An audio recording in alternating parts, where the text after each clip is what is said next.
सोचिए, अगर ये एक इंसान ना होता तो शायद हिंदुस्तान कभी गुलाम ना बनता। आज से पूरा हिंदुस्तान हमरा है। अंग्रेजों की हुकूमत भारत पर कभी कायम ना होती, लाखों लोगों की कुर्बानियों की ज़रूरत ना बनती, ना देश को आज़ादी के लिए सैकड़ों साल तक लड़ना पड़ता। तुम मुझे खून दो, मैं तुम्हें आजादी दूंगा। यहाँ तक कि भारत और पाकिस्तान का बंटवारा भी शायद कभी ना होता। वो रोते बिलखते परिवार जिन्होंने अपने सरजमीन को खो दी शायद कभी ना बिछड़ते। एक इंसान जिसने अपनी गलतियों से इतिहास की दिशा बदल दी, एक फैसला जिसने पूरे उपमहाद्वीप को आग में झोंक दिया। मैं बात कर रहा हूँ मीर जाफ़र की। कहानी की शुरुआत होती है 1757 बंगाल से, जहां भारत का सबसे अमीर सूबा था बंगाल, और बंगाल का नवाब सिराजुद्दौला एक जज्बाती युवा और ताकतवर शासक।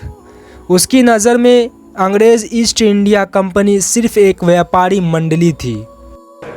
मैं तुम लोगों को कभी भी हिंदुस्तान में रहने नहीं दूंगा, जिसे अपने हद में रहना चाहिए था। लेकिन अंग्रेज चाहते थे व्यापार नहीं, पूरा हिंदुस्तान उसे चाहिए। और इस काम में उन्हें एक ऐसा इंसान चाहिए था जो मोह, लालच और सत्ता की भूख में अंधा हो चुका था, जिसके लिए उन्होंने मीर जाफ़र को चुना, जिसने इतिहास में अपनी पहचान एक गद्दार के रूप में दर्ज करवाई। अंग्रेजों ने उसे ऑफर दिया, सिराजुद्दौला को हटाने में हमारी मदद करो और तुम्हें हम बंगाल का नवाब बना देंगे। लालच जीत गया और देश हार गया। प्लासी की लड़ाई 23 जून 1757, एक ऐसी लड़ाई जिसमें गोलियों से ज़्यादा धोखे से कुर्बानियाँ हुई। सिराजुद्दौला हार गया और अंग्रेज जीत गए, और यहीं से शुरू हुई भारत का 200 साल की गुलामी का सफ़र। अगर उस दिन मीर जाफ़र सच्चाई के साथ खड़ा हो जाता तो शायद इतिहास कुछ और होता।